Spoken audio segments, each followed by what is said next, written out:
시편 34편 1절에서 8절 말씀을 교독하여 읽도록 하겠습니다.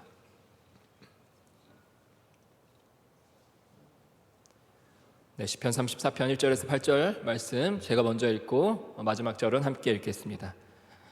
내가 여호와를 항상 송축하며 내 입술로 항상 주를 찬양하리이다.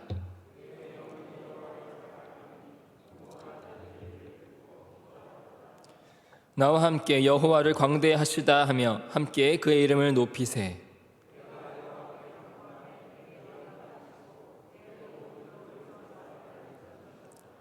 그들이 주를 앙망하고 광채를 내었으니 그들의 얼굴은 부끄럽지 아니하리로다.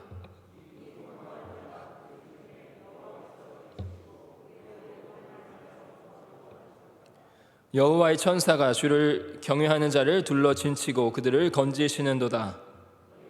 여호와의 선하심을 맛보아 알지어다. 그에게 피하는 자는 복이 있도다. 아멘.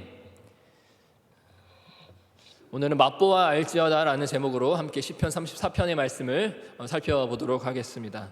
우선 먼저 그림부터 보고 살펴볼까요? 이게 혹시 뭔지 아시나요? 네? 이게 달 사진입니다. 많이 봤던 달 사진과는 조금 차이가 있죠.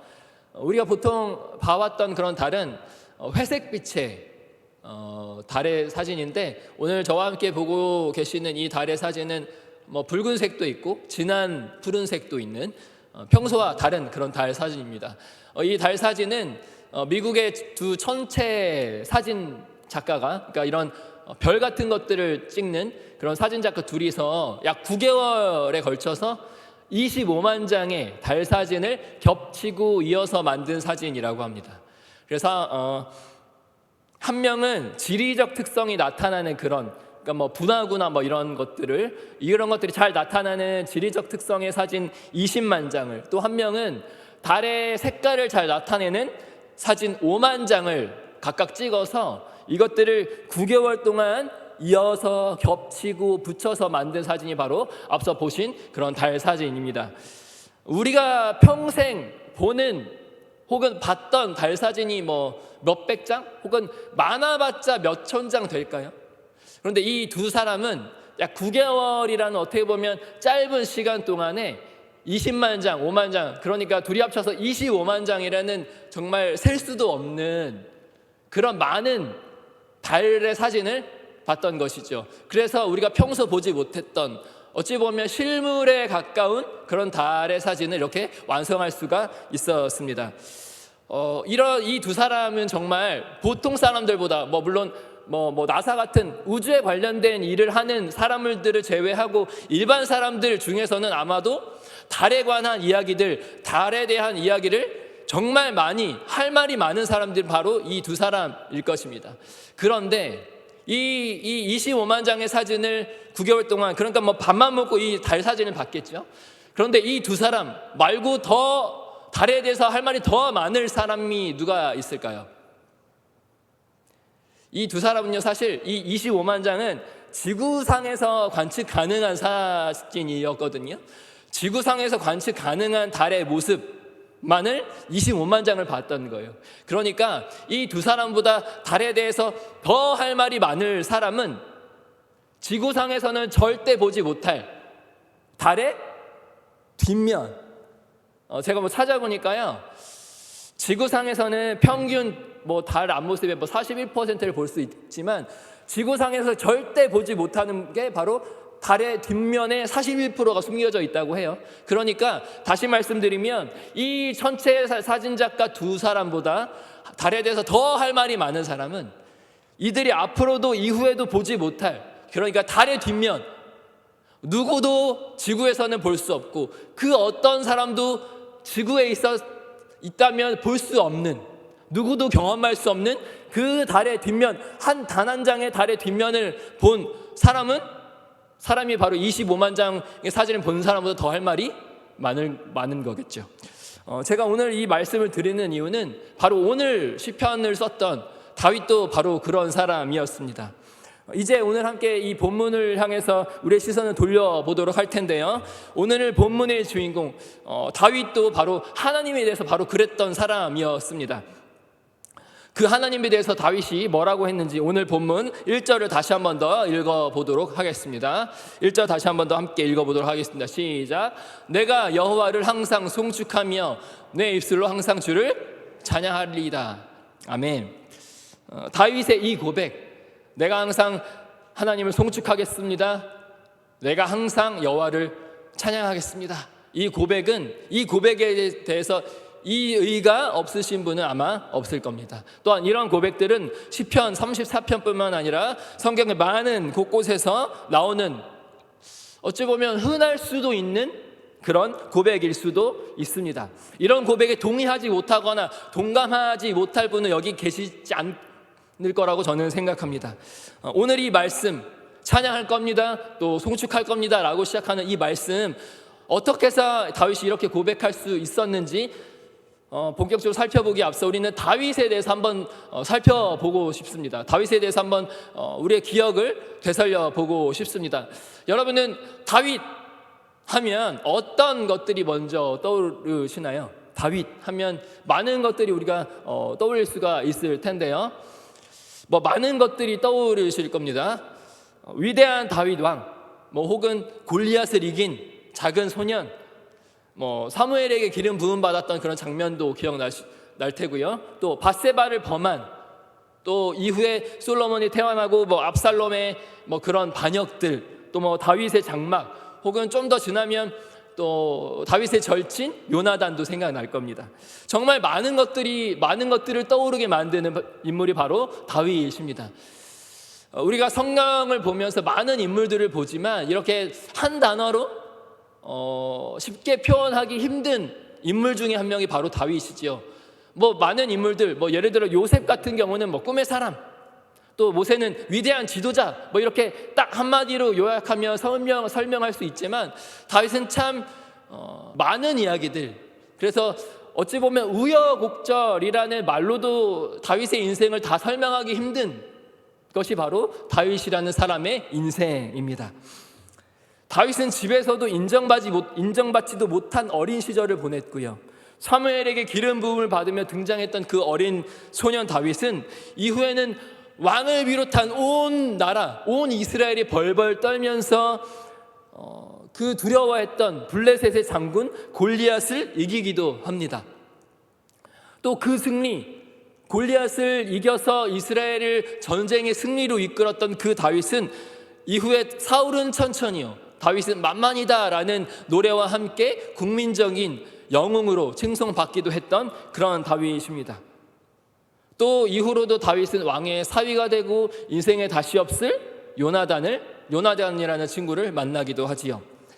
그렇게 다윗은 승승장구라는 말이 참 어울릴 것 같은 그런 인생을 사는 것 같았지만 그런 다윗의 인생에 큰 어려움을 만나게 되죠. 그것이 바로 자신의 장인 어른이자 또 베스트 프렌드, 절친의 아버지였던 사울 왕이 자신을 죽이려 하는 것입니다. 그 사울 왕의 죽이려 하는 그런 위협과 어려움 가운데서 피하고 하다가 이른 것이 바로 오늘 이 시편 34편의 배경이 되는 사무엘상 21장에 보면 다윗이 놉이라는 땅에 이르렀다라고 합니다. 다윗은 사울 왕의 어떤 그런 위협을 피해서 도착했던 곳이 바로 놉이라는 땅이었습니다.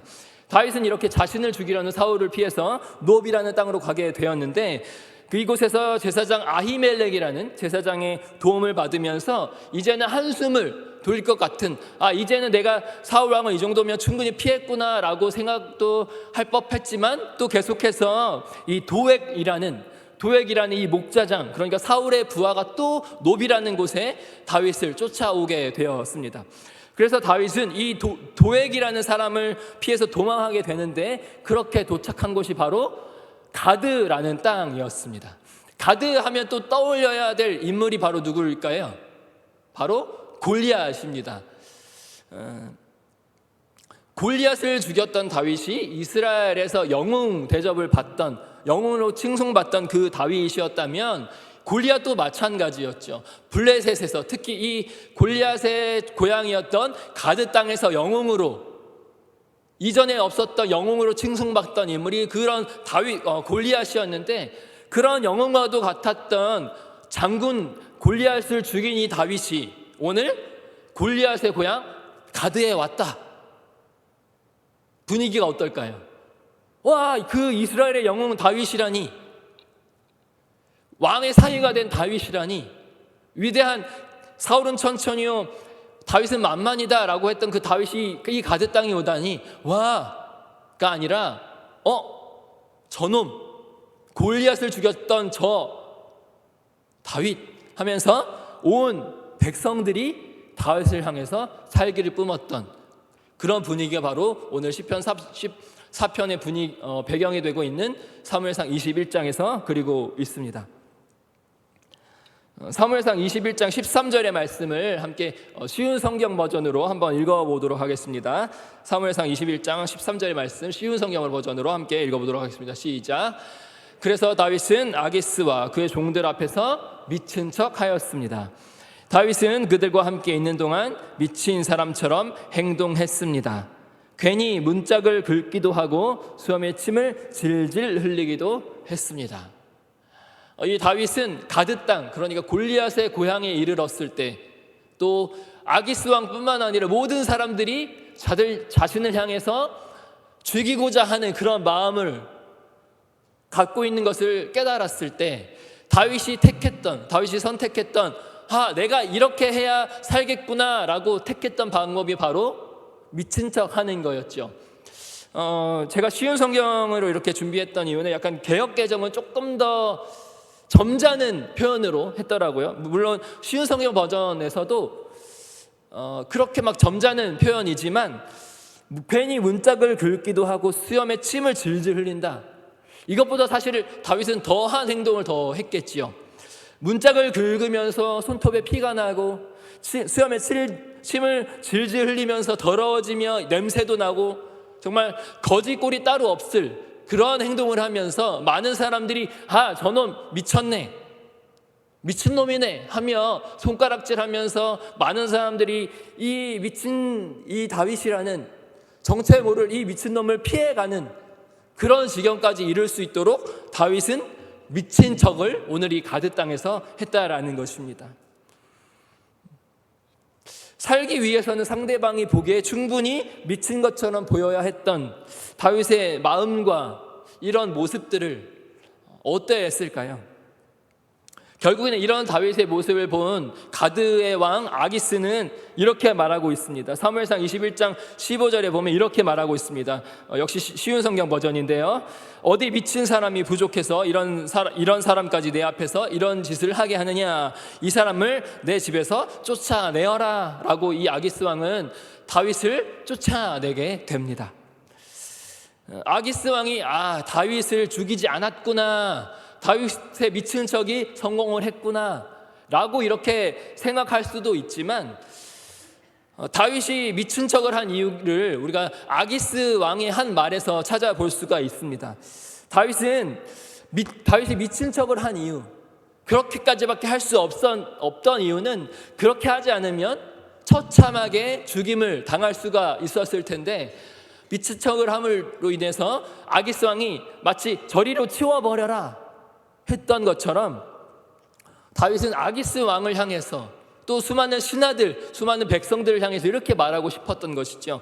나는 너가 죽일 만한 그런 가치가 없어. 나는 너가 죽일 만한 그런 사람이 아니야. 골리앗을 무찔렀던 다윗이란 그 사람, 이제는 미쳐버린 거야. 이런 미친 사람이 되고 말았어. 길거리에 돌아다니는 많은 사람들이 없어지기를 원하는, 사람 취급받지 못하는 정말 쓰레기 같은, 저런 사람 좀 없어졌으면 좋겠어, 저리 치웠으면 좋겠어 하면서 한때는 다윗은 만만이요라고 국민적인 영웅이라고 칭송받았던, 한때는 기름 부음 받으며 내 인생 이제는 펼쳐지겠구나라고 했던 그런 한 사람의 인생이 살아나기 위해서, 살아남기 위해서, 처참하게 그 죽음을 피하기 위해서 오늘 이 미친 척을 한 다윗의 모습과 그 다윗의 마음, 사실 우리는 이 다윗이 이렇게 처참한 그리고 비참하고 비굴하게 미친 척을 한 이 다윗의 모습을 보면서도 사실은 우리는 어찌 보면 결말을 알고 있기 때문에 결국은 하나님께서 이 다윗을, 미친 척 했던 이 다윗을 많은 사람들이 손가락질하면, 아니 고개를 휙 돌리면 많은 사람들이 이 다윗 우리 성 밖으로 나갔으면 좋겠다라고 쓰레기 취급하던 이 다윗도 결국엔 하나님께서 건지실 것을, 이런 다윗도 결국엔 하나님께서 왕을 세우실 것을 다 결말을 알고 있지만 이런 일을 통해서도 다윗은 살아남았지. 하나님은 이런 일을 통해서도 그런 다윗을 또한 저 위에 올려 세우시겠지, 이렇게 생각할 수 있지만 이 순간 다윗은, 미친 척하던 다윗은 이런 생각을 할 수가 없었던 것이죠. 내가 이렇게 미친 척하면 하나님이 나를 건져주실 거야. 내가 이렇게 비참하고 비굴하게 저 땅 바닥까지 내몰려 저도 하나님은 나를 사슴처럼 나의 발이 가볍게 해주시고, 그래서 내가 하나님을 찬양하기에 충분한 자리를 이끌어 주실 거야 라는 것을 기대하면서 미친 척을 한 게 아니라, 그런 소망을 붙잡으며 미친 척을 한 게 아니라, 내가 이렇게까지 해야 하나? 내가 이렇게까지 해서 살아남아야 하나? 이 방법밖에는 없는 것인가? 하면서 오늘도 다윗은 침을 질질 흘리며 손에 피가 나서 남은 손톱이 있는지 없는지도 모르는 이 상황에서도 다른 사람들이 쳐다볼 때 문짝을 긁어야 하는, 이 더러운 냄새나는 옷을 어서 빨리 벗고 싶지만, 똥 오줌으로 범벅된 이 옷을 벗고 싶지만 살아남기 위해서는 어쩔 수 없이 미친 척을 해야만 했던 다윗은 하나님이 나를 건져주실 거야, 언젠가 하나님 나에게 기름 부으셨지, 언젠가 나는 하나님께서 세우실 왕이 될 거야 라는 기대나 소망 없이 이렇게 오늘도 다윗은 미친 척을 하며 돌아다녔을 것입니다. 어쨌든 살아남은 다윗, 살아남았다고 할 수가 있을까요? 어쨌든 그 다윗은 이제 앞으로 어떤 마음으로 살아갈 수 있었을까요? 이런 어려움과 위험 속에서도 이렇게 미친 척을 하고 나서도, 그래 나는 살아남았으니까 나를 죽일 것 같았던 이 가드 사람들 아기스 왕의 손에 내가 벗어났으니까 이제는 내가 더 열심히 살아야겠다, 이제는 저 아기스 왕에게 당당하게 싸워 이길 수 있을 만큼 내가 더 강해져야겠다. 하나님께서 나를 이제 건져내셨으니까 나는 하나님을 더욱더 골리앗을 죽였을 때보다 더 강한 다윗이 되어야겠다, 이런 마음으로 살 수가 있었을까요? 우리 상식으로, 우리 생각으로, 혹은 우리 경험으로 이런 생각을 하기가 쉬울까요? 이런 미친 척을 하다가 이젠 깨끗하게 샤워하고 목욕하며 모든 냄새와 모든 상처를 다 치료하면서 나 이제 앞으로 열심히 살아야겠다, 이런 생각을 과연 정상적인 정서를 가진 사람이 할 수가 있을까? 그런데 여러분, 오늘 이 다윗, 미친 척하면서 그렇게까지 해서 살아남아야 하나? 라고 하는 그런 의문을 품을 수밖에 없는 겉모습을 하는 다윗이 그 가드 지역을 벗어나서 한 일이 뭐였는지 아십니까? 오늘 바로 저와 여러분이 함께 읽었었던 본문 34편, 그것이 바로 미친 척을 하고서 아기스 왕의 손에 벗어나서 여전히 냄새나고 여전히 상처가 남아있던 그 다윗이 고백했던 그 말이 바로 시편 34편이라는 것이죠. 이 시편 34편의 말씀을 1절에서 6절 그리고 8절의 말씀을 다시 한번 다 같이 한번 읽어보도록 하겠습니다. 시작. 내가 여호와를 항상 송축하며 항상 주를 찬양하리이다. 내 영혼이 여호와를 자랑하리니 곤고한 자들이 이를 듣고 기뻐하리로다. 나와 함께 여호와를 광대하시다 하며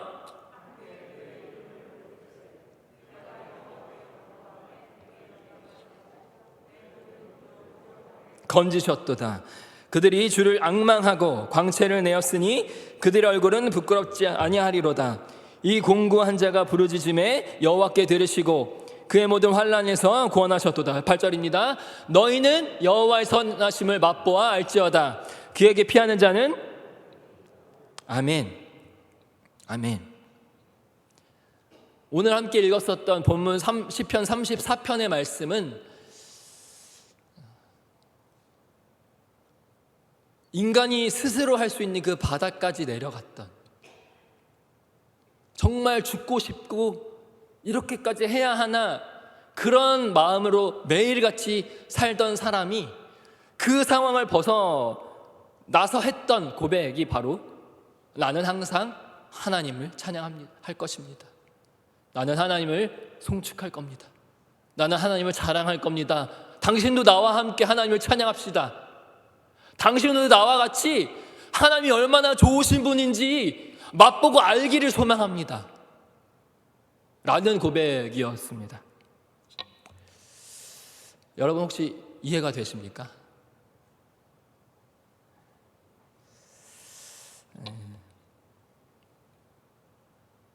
8절에서 다윗은 맛보아 알지어다, 하나님의 선하심을 맛보아 알지어다 라고 말하고 있었습니다. 이 말은 말 그대로 다윗은 맛을 보고 알 수 있었다라는 것이죠. 이 말은 뭐냐면 이전의 다윗의 인생들, 이전의 다윗의 일상 그 순간순간에서 경험했던, 맛보았던 하나님, 그런 미친 척 하는 상황에서도 나를 건지셨던 그 경험을 하니까요, 아하, 이것이 바로 또 하나의, 또 새로운 하나님을 내가 경험한 것이었구나, 그런 결론을 얻을 수 있었기에 다윗은 하나님의 선하심을 맛보아 알지어다라고 선포할 수가 있었던 것입니다. 그래서 나도 이번에도 하나님을 경험했구나라는 결론에 이를 수가 있었던 것이지요. 처음에 보여드렸던 달 사진을 기억하시지요? 25만 장의 달 사진을 아무리 봤어도요, 그 사람들은 달의 뒷면을 보지 못했다라는 것입니다. 25만 번의 촬영을 했었어도 달의 뒷면을 볼 수 있을 거란 기대를 하지를 못했다라는 것이죠. 왜요? 지구상에서는 그 달의 뒷면을 보지 못하는 것이, 누구도 달의 뒷면을 보지 못하는 것이니까요. 다윗도 아마 그랬을 거라는 것이죠. 이런 미친 채 하는 상황에서 살아남으면 다행, 나의 마음과 인생이 다 무너진 이 상황에서 내가 또 하나님을 만날 수 있을까? 내가 또 하나님을 경험할 수 있을까? 내가 또 저 푸른 풀밭에서 나의 삶을 부족함이 없다라는 그 고백을 하나님께 올려드릴 수 있을까? 저 이 가드 사람, 나를 죽이려 하는 그 가드 사람 손에서 벗어나서, 이 죽음의 위기 가운데서 벗어나서 내가 또 하나님을 찬양할 수가 있을까? 그런 무너진 모습으로 미친 척을 하던 다윗이었어요. 겉으로 봤을 때는 이미 끝난 인생, 누구에게 나 예전에 이런 일이 있었다라는 자신의 과거를 꺼내기도 참 창피한 이런 다윗의 이런 순간순간, 이런 인생들, 그 겉으로 봤을 때는 저런 사람이 앞으로 어떻게 살아가지? 저런 사람에게 소망이 있는가? 라고 볼 수밖에 없었던 이 다윗의 모습이었지만, 그런 그 다윗은 오늘 나는 하나님을 찬양합니다. 찬양이 내 입술에서 끊이지 않을 겁니다. 내 몸과 마음을 다해 하나님을 자랑할 겁니다. 다윗의 외침은 여기서 그치지 않지요. 3절에 보면 나와 같은 처지, 그러니까 공고한 자들도 기뻐할 것입니다. 나와 함께 노래하자고 이렇게 말하는 것이지요. 그리고 결국에는 8절의 말씀처럼 너희는 여호와의 선하심을 맛보아 알지어다. 내가 만났던 하나님, 내가 경험했던 하나님, 너희도 경험해 보아라 라고 선포하는 것입니다. 사실 오늘 이 말씀은요, 이해할 수 없는 이 다윗의 경험을 통해 만난 하나님, 그리고 사실은 설명할 수도 없는 이러한 다윗의 고백 가운데에서 너희는 여호와의 선하심을 맛보아 알지어다 라는 이 고백, 그러니까 나와 같은 경험을 해보아라, 하나님이 얼마나 좋으신 분인지 너희가 꼭 알았으면 좋겠다라는 이러한 다윗의 고백은요, 사실 올 한 해 2023년 고등부의 주제와 목표로 삼은 말씀이기도 합니다. 요즘 고등학생들은요 정말 바쁘거든요. 그래서 교회에 오는 것도 참 어려워하는 친구들도 참 많습니다. 그래서 교회에서 듣고 배우는 것들을 다음 주에 와서 기억하기란 사실 쉽지 않습니다. 그런 아이들에게 오늘이 말씀대로 살아야 하고 세상의 빛과 소금이 돼야 하고 신앙 성숙이 무엇인지 가르치고 그들 마음 가운데 신앙이라는 것을, 예수의 이름을 심는 것은 참 어려운 일이 되었습니다. 그래서 그 친구들은요 그냥 예배 시간 1시간 교회 와서 일주일에 1시간 와서 앉아있다 가는 것이 전부일 수도 있는 친구들이에요. 그 친구들에게 신앙생활이란 그 주일 예배 1시간이 전부일 수도 있을 겁니다. 그래서 이런 생각을 하게 됩니다. 과연 어떻게 이렇게 예배 시간에 앉아있다 가는 아이들에게 어떻게 하나님이란 그분을, 예수의 그 사랑과 은혜와 보혈을 어떻게 심을 수 있을까? 그런데 여러분, 저는 한 가지 소망을 갖고 있는 게 있습니다. 오늘의 말씀처럼 이렇게 이해할 수 없고 기대할 수 없었던 상황에서도 하나님을 경험하고 하나님을 찬양하겠다, 하나님을 자랑하겠다고, 그래서 나와 함께 노래하자는 선포가 이 담겨있는 말씀을 보면서 저는 소망을 갖습니다. 여러분, 우리가 지금 드리고 있는 예배를 여러분은 어떻게 바라보고 계십니까? 겉으로 보면 하나님을 경험해보지 못하면, 경험해보지 않는 사람들이 보면 이 예배조차도 그저 1시간 앉아있다 가는 그런 예배일지도 모르겠습니다. 하자면 여러분, 우리가 돌아보실까요? 우리가 드렸던 예배를 통해서, 우리가 가만히 앉아 있었지만 들었던 그 말씀을 통하여, 우리가 했던 그 찬양의 가사를 통하여, 그 순간에 내가 기도했던 그 기도를 통하여 우리의 인생은 변화되었고 우리는 하나님을 알게 되었고, 오늘 설명할 수 없고 이해할 수 없지만 그 다윗의 이러한 고백을 우리 마음 가운데 납득이 되며 이러한 다윗의 고백이 우리의 소망이 되는 이를 우리는 이해할 수 있고 경험할 수 있지 않습니까?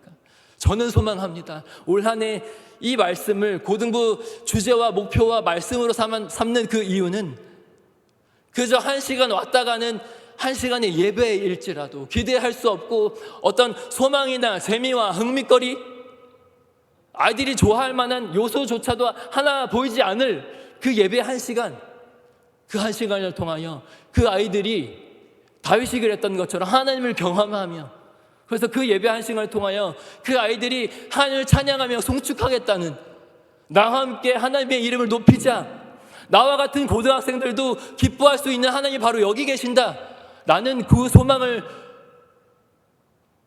예배 1시간 안에 그들이 경험하기를 소망한다는 그 말씀을, 저는 이 말씀을 통하여 소망을 갖습니다. 그런 일들이 고등부 예배 시간에, 또한 저와 여러분이 드리는 모든 예배 가운데, 모든 교육부서 예배들 가운데 그런 일들이 일어나기를 소망합니다. 우리는 다윗과 같이 이렇게까지 해야 하나? 라는 그 상황이 없을지도 모르겠습니다. 하지만 우리의 어려움 가운데서도 기가 막힌 웅덩이와 수렁에서 우리를 건져내시고 결국에는 하나님의 말씀과 하나님의 소망을 경험하게 하신 하나님의 살아계심이, 하나님의 선하심이, 우리가 맛보고 알아가는, 맛보며 알고 있는 그 하나님의 선하심을 우리 모두가 계속해서 경험하기를 소망합니다.